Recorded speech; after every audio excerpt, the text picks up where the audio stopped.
So speaking of interviews, you've done a lot. You've talked to almost everyone. What's been one of your favorite interviews thus far, or at least in 2023? I've done some really big ones this year. Interestingly for me, the Israel-Hamas War sparked huge interest in our show because I kept putting on people from both sides and having very emotive debates either between them or between me and them. And I did many memorable ones, one in particular with a guy called Bassem Youssef, who's an Egyptian comedian who lives in America, known as the Arab Jon Stewart. He got 21 million views on our Uncensored YouTube channel. Watchers. And it was an amazing interview, that first one. I then went to Los Angeles and sat with him personally for over 2 hours because I thought, who is this guy? And why has it gone so big, this interview? The reason was he's very clever, but also did it with very dark humour. And it really resonated with people. And he then taught me over 2 hours through the entire history, from his perspective, the entire history of the conflict. And I thought he did so with a decency and a grace and a humour, which made it very palatable for the audience. So that got, I think, 11 or 12 million views as well. So huge audiences for these kind of interviews. And I think very important that we did them. I also did big interviews with people like Jordan Peterson and Ben Shapiro and Andrew Tate, all of them having different perspectives. Some very pro-Israeli, like Ben Shapiro, some very pro the Palestinians, like Andrew Tate, and so on. Some more nuanced, I think, like Jordan Peterson, who was very pro-Israel exacting revenge and then reined back a bit from that. So it's been very interesting for me to see how we can explore this debate and how we can get to potentially points of agreement and consensus. I would love our show to evolve as it has been into a show that is a platform for really fearless, open, uncensored debate, where people feel they can say what they want, and they'll be challenged on all sides, but I really feel we hit a real nerve, I think, with people in the period leading up to the end of the year, which we're trying to carry on now. Absolutely. I mean, that Bassem Youssef, as you mentioned, has gone completely viral, and so many people have varying opinions. And I want to know, for you, as someone who's leading the conversation, have you ever had an interview, that one in particular, or anyone, that really changed your mind? You went in with one perspective, but you came out thinking something differently or learning something that you may not have known on your own? I interviewed one guy who was a doctor, Palestinian doctor, and he lost so many members of his family. In a previous escalation in the conflict in Gaza, he'd actually lost, I think, 2 or 3 of his own children. But then there was an airstrike during this stage of the war, and he lost, I think, over 20 other relatives in varying degrees. And it was such a powerful interview. And I wouldn't say he changed my mind, because I've tried to always be fair and reasonable about this war. But it certainly brought me right into Gaza, into his history. His parents were displaced in 1948. He was very non-aggressive about it. He was actually quite calm and emotional, but he didn't get aggressive about it, which some of my guests have done, where I think they kind of lose the argument. And he touched my heartstrings with his story. So that was one I can think of where he certainly made me really think, as did Bassem Youssef, about what it's been like to be Palestinian in Gaza over that time. And as my position's been from the start with it, I think Israel had an absolute right to defend itself after the horrifying terror attack on October the 7th. But how they've executed the war is absolutely a question for debate. Well, in that interview with Youssef, you had said repeatedly, you know, what should have been the response, what would have been the proportionate response. And I don't think either of you really came to a resolution or an I don't think there is a simple answer. There isn't, I mean, let's be clear, there's not a simple answer. Hamas are 35,000 terrorists living amongst civilian population in a population of just over 2 million people, of whom I think it's something like a third are children under 10. A third. Obviously, if you go after them with airstrikes, you're going to kill a lot of innocent people, including lots of innocent women and children. It's absolutely horrendous. But if you agree that Hamas has to go and Hamas won't go peacefully, I don't know quite what Israel should be doing to get rid of Hamas that is different to what they're trying to do, and that they feel very strongly about that. But I completely understand why, if you're Palestinian, you feel it's not just about October the 7th, and that for 70 years you've faced increasing oppression and occupation. I think a lot of that is undeniable. And ultimately, out of this, we've got to try and find a peace that, in my view, has a two-state solution where the two peoples can live side by side in peace, not war. That would be an amazing thing. And I often cite Northern Ireland as being a case where people didn't think that the two sides could live side by side, but now they do. So there's always hope. Well, you mentioned Andrew Tate in regard to the issue of the war, but he's very divisive, if you will. He's someone who's loud and proud of who he is, and he defended himself very staunchly in your conversation. So, as an interviewer, as a seasoned journalist, how do you maintain composure and kind of keep the conversation on track when you're speaking to someone who was there to definitely let the world know that, from his perspective and his heart, he wants everyone to know he's innocent? Look, Andrew Tate's a very compelling person to interview. He's obviously very smart. He is very passionate, and he's very brash in the way that he delivers his opinions, and that annoys a lot of people. He's facing very serious charges, and we're going to have to see, as I keep saying, what happens with that. But it's interesting to me that the number of rules restricting him and his brother in terms of their movement, of their ownership of their possessions and so on, have all been restricted increasingly in the last few months. That does not suggest to me that necessarily this is going to end up with either of them getting lengthy prison sentences. In fact, it would suggest potentially that there may not even be a trial. So we'll have to wait and see. Yeah. I've always said about Andrew Tate, he has an extraordinary influence on young people. 100%. I know that. I mean, when I walk around, 1 in 5 people that come up to me asking about Andrew Tate, and they tend to be young men. And I think young men are drawn to him because he offers such extraordinary confidence. I think there are elements of his rhetoric which I don't like. I think he strays into misogyny. I think he's perhaps evolved more recently to not be as misogynist as he used to be. But he certainly says things which I know a lot of women find very offensive, and are probably not what young men should be hearing about how you treat women. Right. So I have a problem with him with that. But in terms of how he tries to get young men to feel more confident about themselves, to be successful, to work hard, to take care of their bodies, to work out, to eat healthily and all that kind of thing, there's a lot of good messages there too. Sure. And to deny that is to deny what young men feel when they listen to him. So I think that he's an interesting character.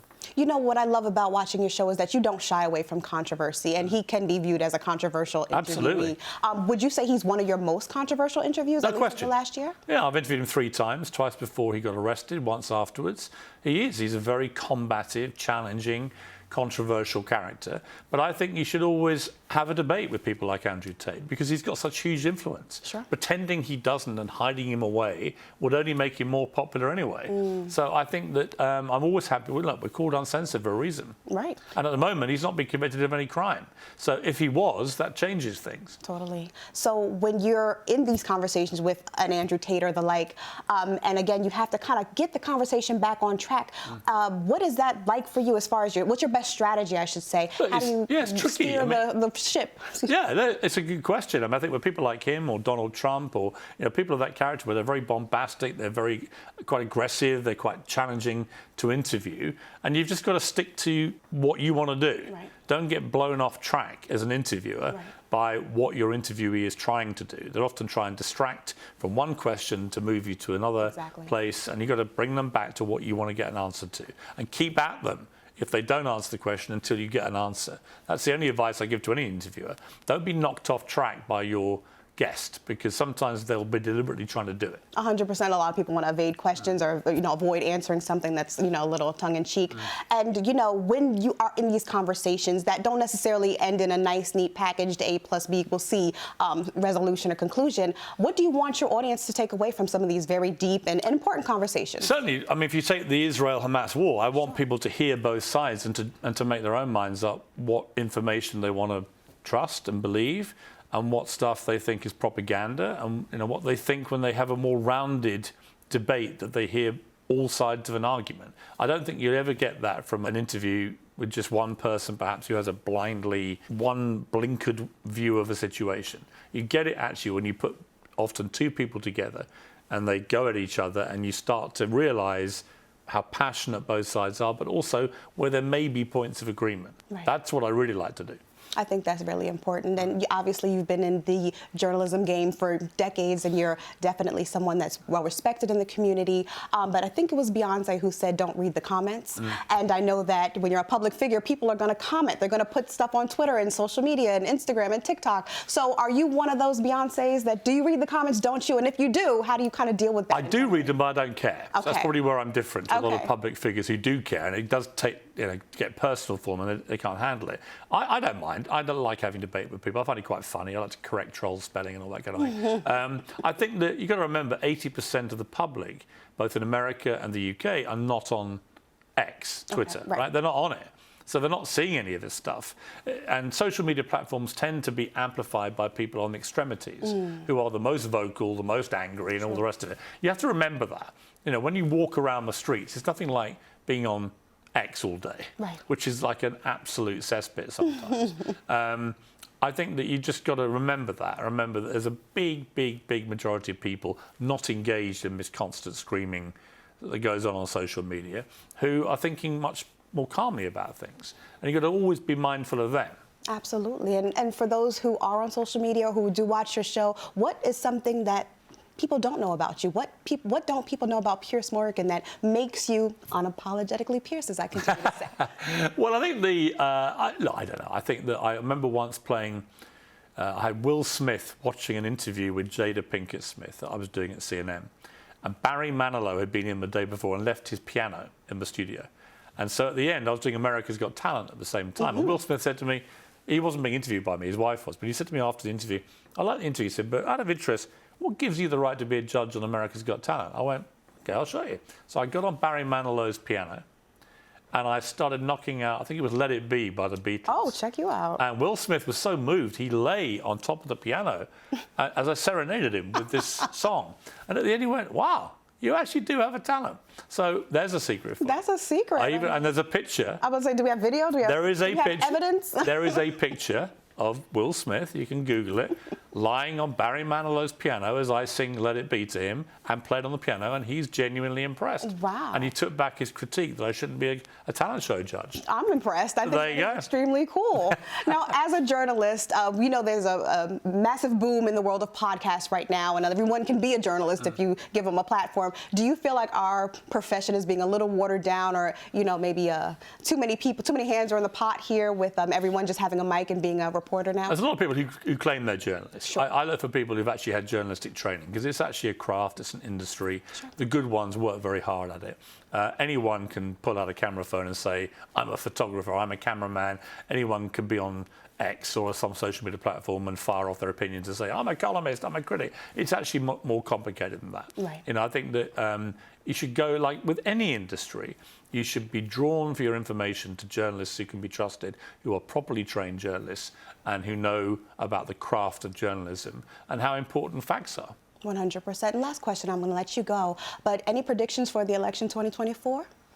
Wow. I mean, after what happened in Iowa, I think there's no doubt that anyone who wrote off Donald Trump, including me, who did not think he had any way back, is eating their words a bit. Wow. There's no doubt, I think at the moment, Trump is by far the front runner to be the nominee. His thumping win in Iowa across all demographics, I mean, he won 98 out of 99 counties. It's incredible. Yes. But he won them with almost every type of voter. That should send a chill down Democrat bones, because they've thrown the kitchen sink at him in terms of trying to destroy him. And a bit like King Kong with Dr. Frankenstein, the monster's on the loose, and you may regret it. Oh, goodness. We'll see. And any predictions for the Grammys? Taylor Swift's going to win a lot of things. I think she's going to get. And quite rightly, I'm a big I'm a Swiftie. Are you a Swiftie? So that's another thing we don't know about Piers Morgan. I'm a secret Swiftie. Do you have a favorite I met her song? once at an Oscars party, and she was completely charming. I also think she's unbelievably talented and a brilliant role model. I've got a young daughter of 12 who loves Taylor Swift. Nice. I want her to like Taylor Swift. Yeah. Because everything about Taylor Swift is kind of wholesome and nice and decent, and that's why lunatics don't like her, because there are lots of lunatics in the world who don't like nice, normal Wholesome, people. right. But actually, I think the qualities she has are the kind I would like to see as a role model to my daughter. So I'm a Swiftie, and good luck to her. I know that's right. Do you have a favorite song? No. Okay, so we don't need to get Barry Manilow's piano in here so you can... No, okay. I mean, look, I'm not an avid... I'm more of a fan of her than listening to her music all the time. My daughter could rattle off about 100 songs. Sure. I'm more of a fan of what she stands for. Yeah. And the fact she's clearly a very gifted singer-songwriter. Yes. So it's a combination of the two things. And the fact I never thought in my lifetime I'd see any musician, any singer, actually do bigger numbers in terms of box office and concert receipts than Elvis Presley or Michael Jackson or the Beatles, and she's beaten them all. It's incredible. Which is incredible. So salute to Taylor.